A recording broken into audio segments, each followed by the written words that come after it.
The U.S. Nonfarm Payrolls report just beat expectations, while yesterday we got the ADP report, which was saying that we're losing private sector jobs. How does that all fit together? I've invited a fantastic guest, Jeff Snider. He's the founder of the Eurodollar University, and he's going to shed some light on the non-farm payrolls report, ADP report. What does it mean? He's helping put us some context around it. Also, we're going to dive deep into the Eurodollar system. What is that, you ask? We'll find out. Lots to discuss here, because the Eurodollar, that name just always throws me off, and I'm really looking forward to Jeff shedding some light on what that actually means and what are the recession risks out there. Where are we headed? How fragile is the economy? And what is happening with shadow banking?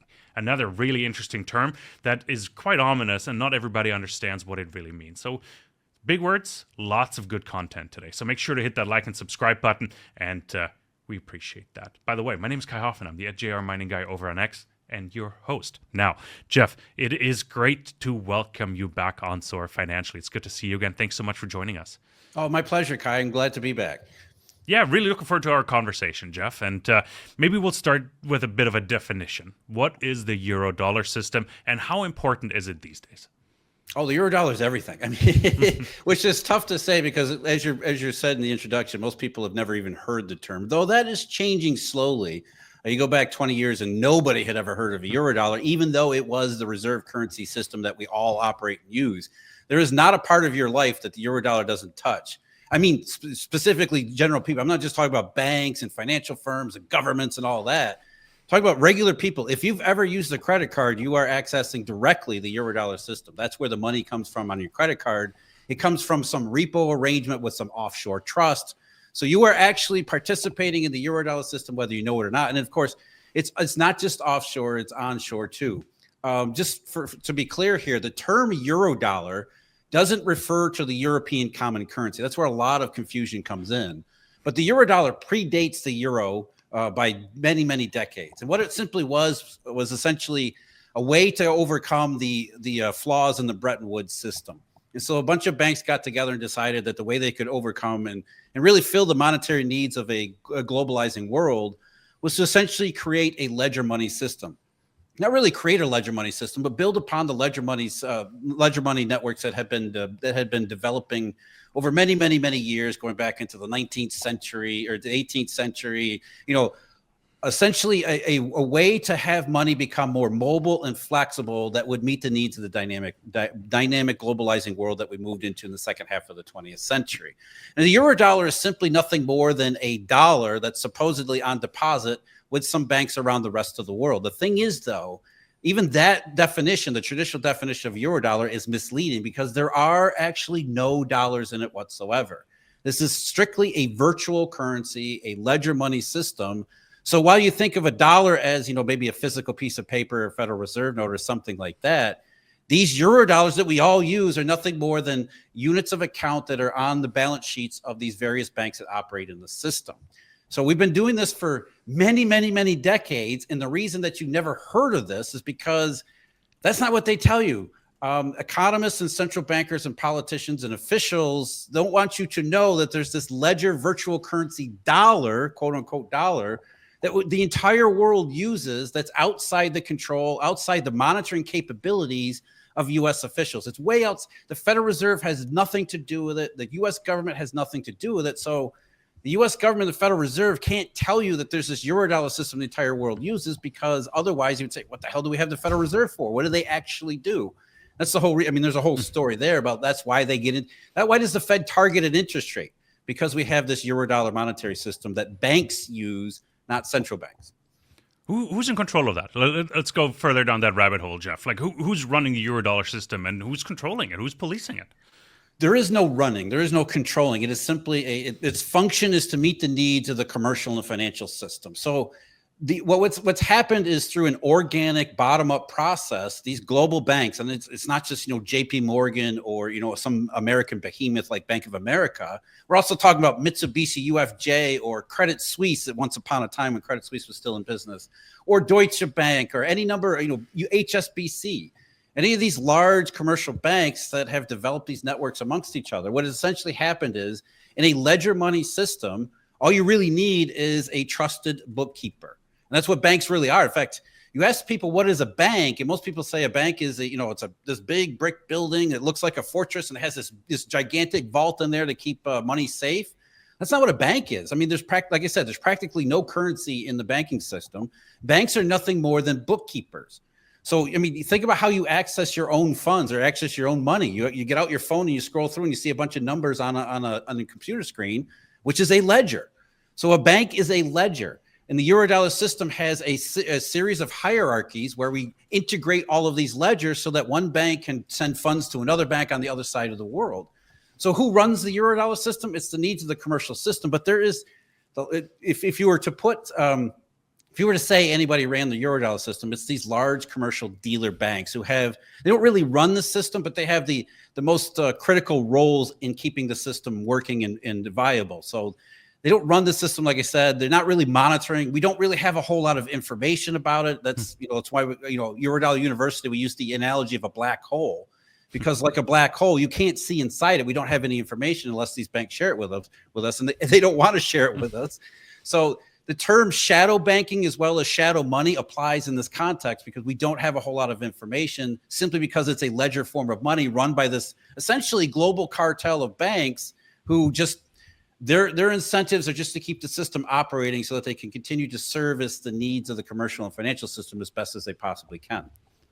So how is that shadow banking system, cartel, whatever you want to call them, influencing current policy decisions? Like when the Fed sits together, like how is that being weighted, and how is their influence? Like how does that show up? Well, the Fed doesn't really matter.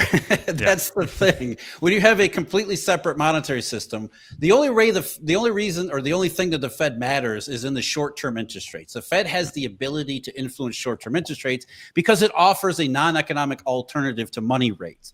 That's really the only thing the Federal Reserve can do. And over the last 40 years, since the Fed was removed from the monetary system by this evolution in ledger money, the Fed has shifted from what a central bank is supposed to do, which is participate directly in the monetary system to make sure the currency is elastic. And over time, they've been forced to essentially just move the federal funds rate around because that's the only thing they can do. And over the last really 35 years, the Fed has made it its business to try to sell you that this interest rate target for federal funds is the most powerful lever that human beings have ever conceived of, when it really doesn't matter all that much. I know we're conditioned to believe, oh my God, the Fed's going to raise rates or the Fed's going to lower rates, and this is monetary easing or monetary loosening.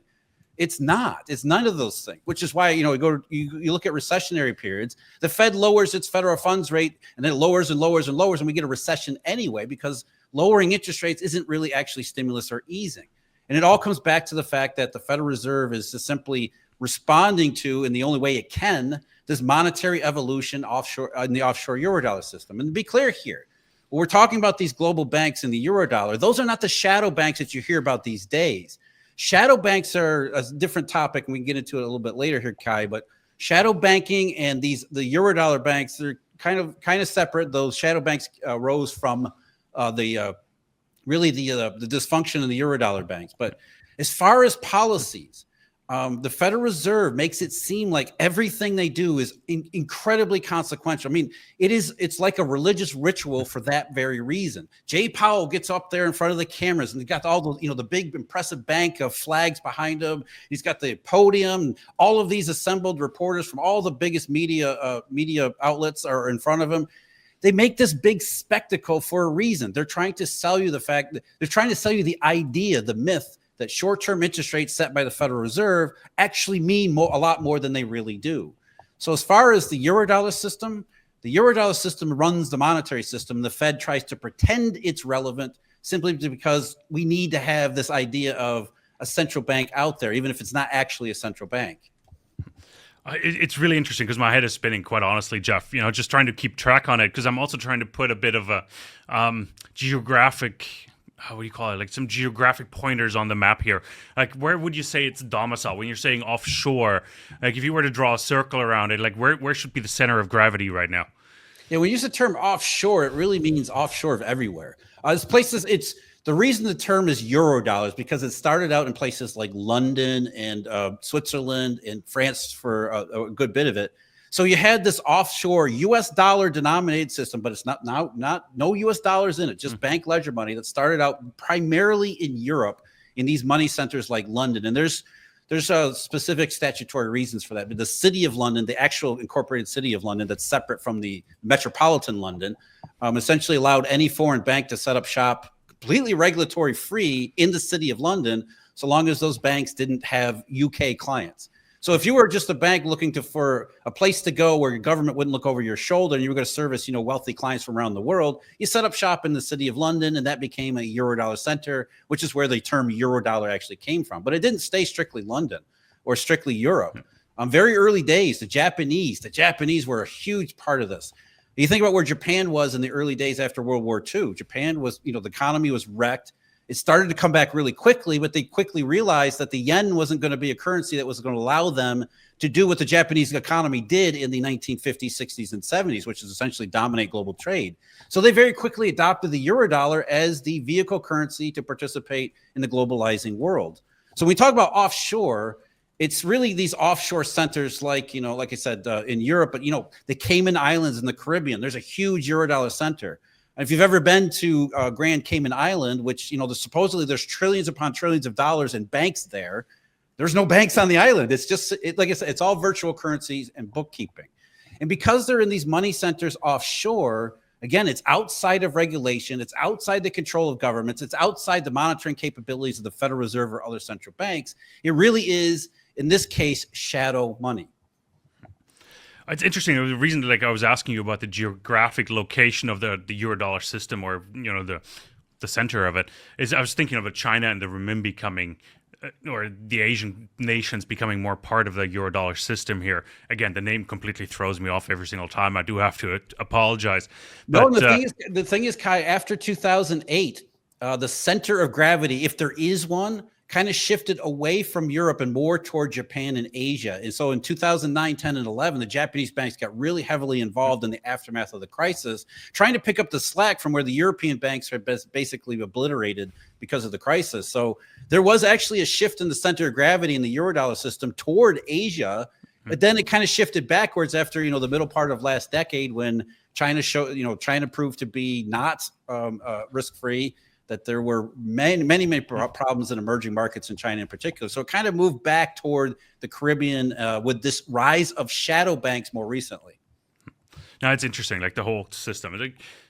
Trying to come up with a summary question to put a bow around the topic here, Jeff, but what would you closing words on the Eurodollar system? The impact and the importance of it today, maybe, if you were to rate it versus 12 months ago or 18 months ago.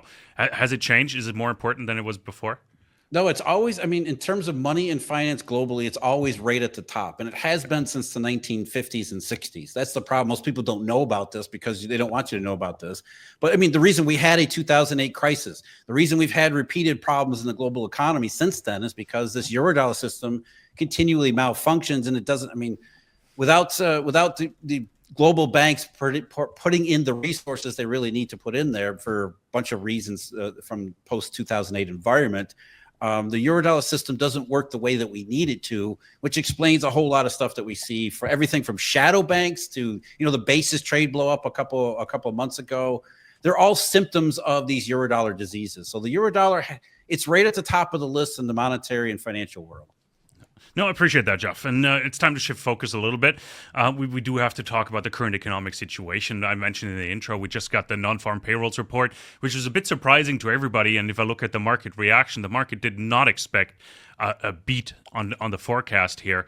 And if I look at the Fed Watch forecast, the market expectation for a Fed rate cut this coming session, it's dropped from 23% to 6.7%. So it's off the table. What do you make of the jobs report, and how can we put some context around that so it makes sense for us? First of all, I'm not sure why anybody would be surprised that it beat, because that's what it always does. It beats on the top line, and then it gets revised down later, subsequent months, and then benchmark revisions that come along a couple years later. As far as the specific report that we just got for June of 2025, it didn't really beat all that much. In fact, the private payrolls was half of the total because government hiring increased to something like 74,000. I don't remember the exact number. So half the payrolls are under 100,000 to begin with, and we realize the establishment survey is overstating job gains. It's the private payroll part of the establishment survey actually is not that far off from where ADP reported yesterday, with a negative number of minus 33,000. So there isn't a whole lot of daylight there. What really is happening as far as the stock market is concerned, which is very different from the actual market. Stocks aren't really a market. They're not a financial market. They're not a fundamental market. The stock market is simply looking for what it hopes is not confirmation of the worst case scenario. So if it's not a negative number on the payroll report, the stock market's going to take it favorably. Then you can get into the expected reaction to the Federal Reserve, which, like I said, doesn't really matter all that much. It does for the stock market and the narrative surrounding the stock market. But as far as the actual economic circumstances, the payroll report continues to confirm exactly what we saw with ADP. It's what we've seen in other macroeconomic data from consumer spending and incomes. In fact, consumer spending, real personal consumption expenditures through May are actually negative on a real basis, which means consumer spending is down for the first 5 months of this year, which we haven't seen since 2020 or before 2020. We haven't seen that since 2009. So spending is off. Payrolls are slowing down in any real and meaningful sense, which means the economy and the labor market are slowing down too. In today's payroll report, when you actually get into the details beyond the headline, more confirmation of exactly the same thing. The economy and labor market is heading lower, but just at a much slower pace than people have in their minds when they picture, oh, how does a recession look? A recession looks like everything's fine and then everything's not fine all at once. That's not what happens. And certainly the unique characteristics of the economy of the last couple of years, the downward trajectory is very, very, very slow, drawn out, and prolonged. But it's still there. You can still see it. It's still detectable. You've been posting about a silent depression since 2008. Can you elaborate on that when you posted about that on X? What do you mean by that? Silent depression is simply a term, and my friend Emil Kalinowski came up with it, which is perfect description. Again, people have in their mind, first of all, a recession. What does a recession look like? A recession is where the economy falls off and then it comes right back, because that's what recessions look like in every post-war instance up to 2007. So you have this V shape to a recession.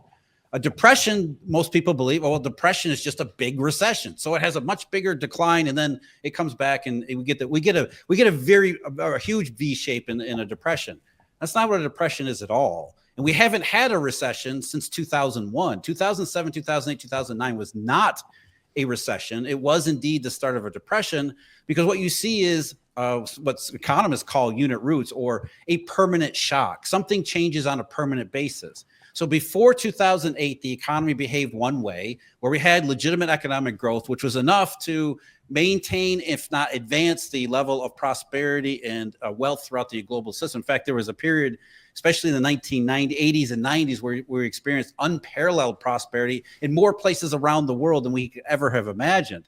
After 2008, that all disappeared. Economic growth just not completely dried up, but in a lot of places it changed to such a degree that it was a completely different system. It was a categorical change. So when you talk about a depression, people think you mean, job growth or jobs must be negative month after month after month after month. That's what a depression is. No, what happened was we had in 2008 and 2009, jobs fell off by the millions and tens of millions. And then they started to come back, but they never came back far and fast enough. So that, while jobs, eventually I think it was by 2013 or 2014, it took 5 years and more to finally get back to jobs that were lost in 2008, which sounds like a recovery, but it's actually not, because then you have to figure in 5 years of job growth that never happened. So what happens is in a depression, you have this big contraction and then you never actually recover afterward. Growth is too slow to ever get back to where you were before, which is what's supposed to happen in a recovery. So we're constantly behind. And in the silent depression of the 2010s, and we're seeing the same thing here in the 2020s, you get further and further behind because there's not enough job growth to even absorb population increases and population changes, let alone to get back to where you were in the trend beforehand. So a depression is not simply a large recession where everything just continues to contract. It's a shift. It's a categorical change in the underlying nature of an economic system. That's exactly what we've seen. It's quite interesting because you touched on a couple of points that I wrote down, is the demographics, population change, growth of the job market, for example. But we're seeing some trends right now. Demographics in the Western world are shot to pieces. We're declining. We're not having enough kids. And then you have the advancement of AI. I'm sure you were expecting me to bring that up here, Jeff, but and the advancement there and potentially losing a ton of jobs as well. Like, is that in balance? Do you see the population, the demographics with the AI advancement? Is that something you're looking at as well? Yeah, well, I think there's two different issues there. First of all, demographic challenges. Demographics don't really explain underlying economics. I know people believe that they do, and in fact, that's it's a myth that goes back to Alvin Hansen and before him in the 1880s and 1890s when they were talking about the long depression in the latter half of the 19th century, which looks a lot like what we're going through now. People are trying to figure out, well, where did this come from? And demographics always comes up.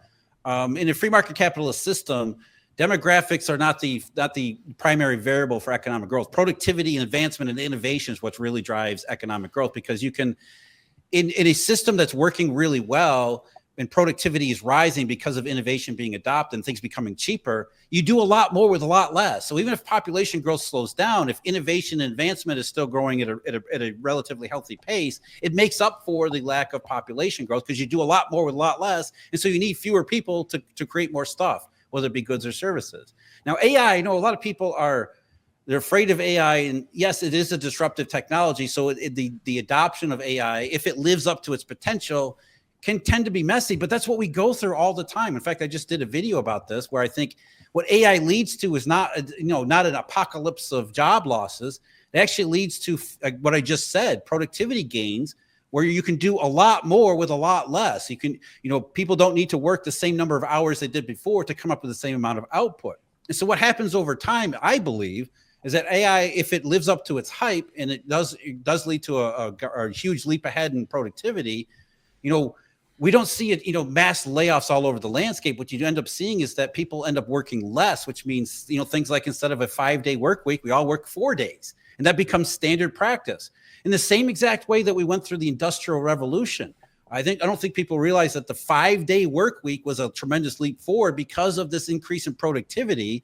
Industrial firms could do more with less work, so that they gave their workers a 5-day work week instead of expecting them to work 6 days, and sometimes in some cases even more before then.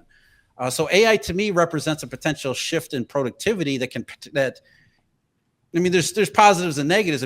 But overall, I think what happens over time is we end up with a 4-day work week. We don't need to work as much to create the same amount of output and still be productive and still lead to rising living standards and everything else.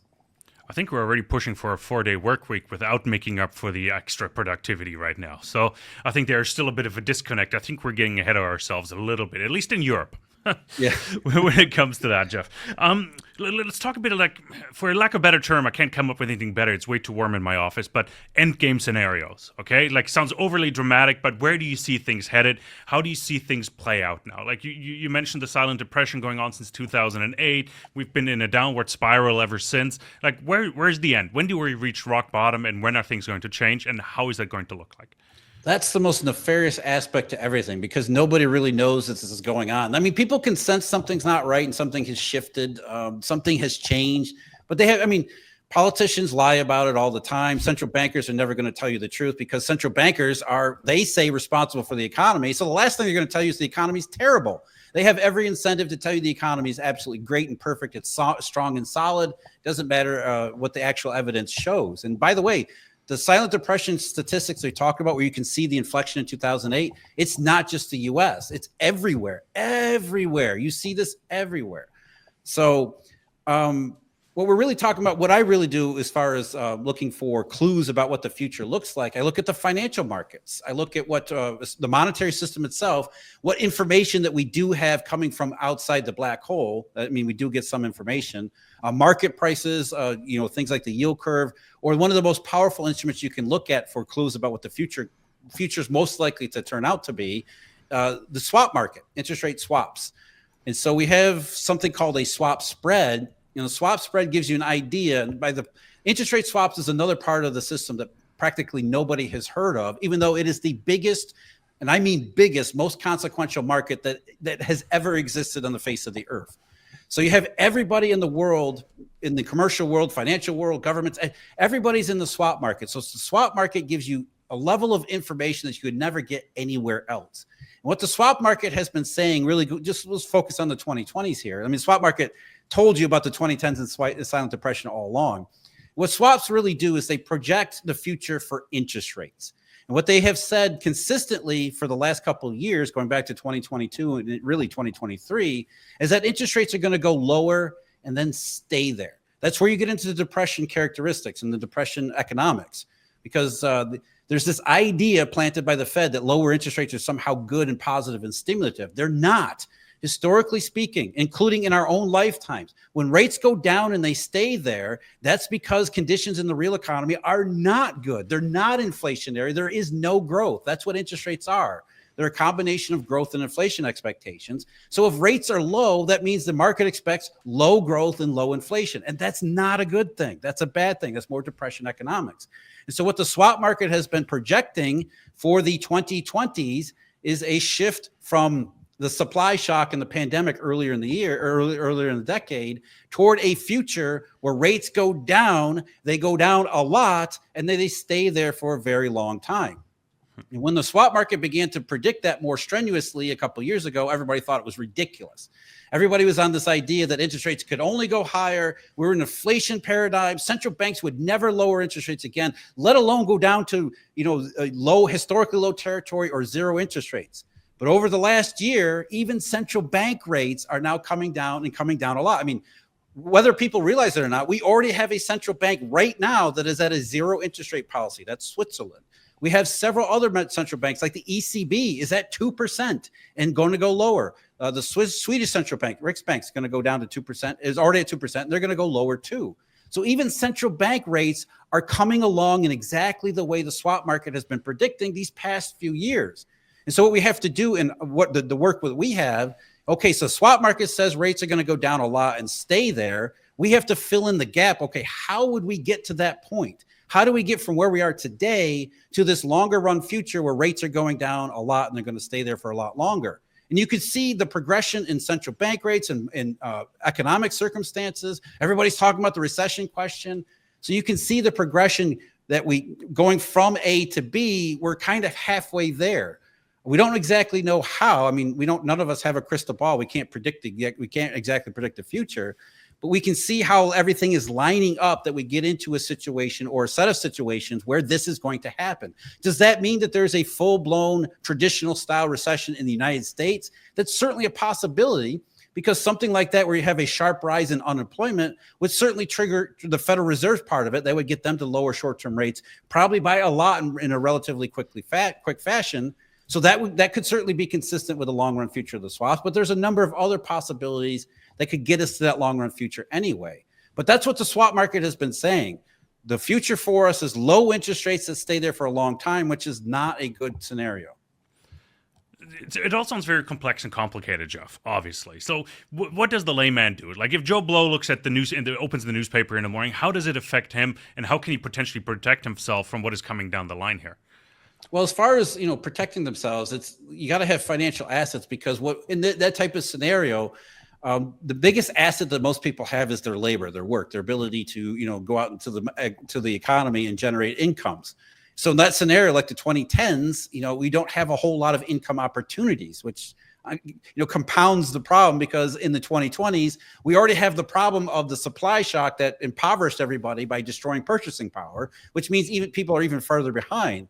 So you have to have some additional protection over and above your ability to, generate incomes in the real economy, which means some kind of financial asset. And weirdly enough, the stock market has done really well during the depressionary economics of the 2010s, simply because stocks do well when everybody thinks stocks do well. That's really all there is to it. So as long as the stock market continues to not care about economics and fundamentals, which it doesn't really have to, you can actually do well in the stock market. I mean, there's going to be volatility along with it. If you don't care about the volatility, that's fine. And there are other ways to protect yourself too, things like gold and hard assets.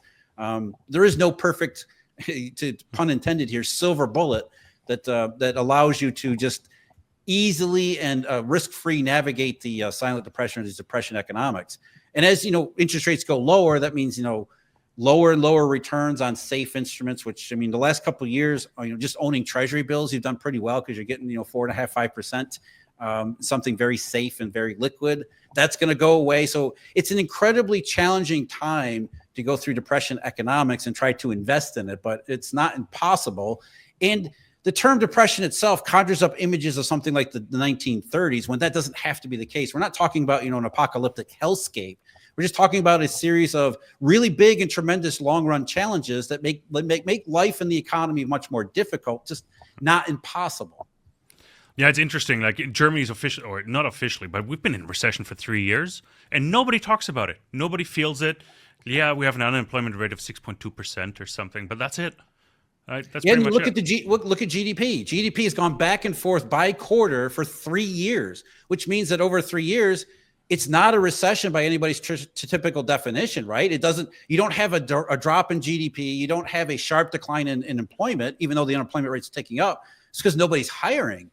So it has a weird set of unique circumstances that is not familiar to everybody's conception of what a recession is supposed to mean. To me, it is absolutely a recession, because if you go sideways in a nonlinear world, you're getting farther and farther and farther behind, even if you don't have any negative numbers. That's what I was talking about before. Depression is a lack of growth more than it is a contraction. And that's very hard to explain to people. It's very hard for people to conceive of and visualize in their own life, because we're conditioned to believe that the only negative case is where we see the payroll report declining by 200,000. And if it's not declining by 200,000, then everything must be fine. We're in a specific case, or a set of cases, where it's not growth and it's not the recession everybody has in mind. So, I mean, what do you want to call it? I actually invented a euphemism for it. I call it the forgot how to grow economy, because when I use the term recession, people, this isn't a recession. Payrolls are still growing. Okay, they're growing, but they're not growing fast enough for getting left. What do you want to call it? So I call it forgot how to grow, because it's neither growth nor recession, at least the recession everybody conceive of, but it's not growth.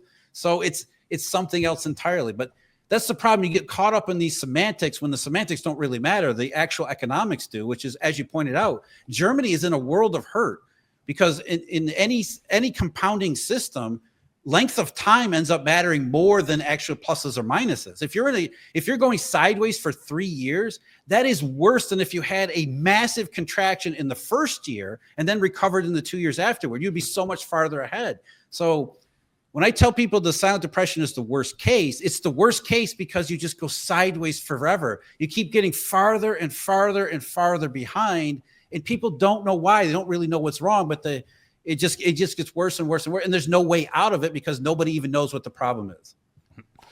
Jeff, at the end of our conversations, we usually like to ask, or we started playing a game called higher or lower, really binary. And I ask you inflation by the end of the year, higher or lower? Lower. Unemployment? Higher. 10-year yield? Lower. S&P 500? Can I get conditional there? I would say higher than lower. Higher. We don't do asterisks and all. The Dixie / the dollar. The dollar is probably higher. Gold? Gold is probably higher. Silver? That could be lower depending on the circumstances. Okay. I know you don't like that, but it really does depend. Zeros or ones, Jeff. Just binary. No, really appreciate it, Jeff. What a wonderful conversation. Very complex topics that we tried to tackle here, and I really appreciate your insights. Where can we send our audience to find more of your work? Well, I'm on YouTube at Eurodollar University. We do daily videos there. Also have a website, eurodollar.university, where we have a ton of subscriptions. You really want to go down deep into the rabbit hole of the Eurodollar system. We've got memberships available to get into the history, the background, the basics. I also do a deep dive analysis every day where we take the topics like the payroll report. I'm sure I'm going to write about that today, and analyze it in the context of all these Eurodollar signals. I mean, the swap market key. What is the swap market? Why it's so important? That's what we do at Eurodollar University. We analyze all of these tools to try to overcome the information asymmetry that we're working with. If we have a black hole and we can't really peer directly into it, we got to find a way to get information out of it anyway. That's what we do at Eurodollar University. Fantastic. Jeff, really appreciative of your time. Thanks so much for coming on. We'll have to do this again later in the year and see where we stand. And we do have to talk a little bit about the Fed and what they've done over the summer here as well. So, Jeff, thanks so much. Really appreciate it. And everybody else, I hope you enjoyed this conversation with Jeff. I tremendously enjoyed it. Always lots to learn. The Eurodollar term still throws me off. I'm still trying to get around it. Maybe it's a language barrier, but I'm getting stuck on it. But I really appreciate Jeff's explanation of it. What does it really mean? It's just so much more. There's so much more going on behind the scenes. The so-called shadow banking system is really, really important because it does control the real money, I would say. And Make sure to follow us. Hit that like and subscribe button. We are trying to educate. I'm learning so much myself. I hope you're taking away a lot of this from this as well. Thanks so much for tuning in. Hit the like and subscribe button. Thanks so much. Take care out there.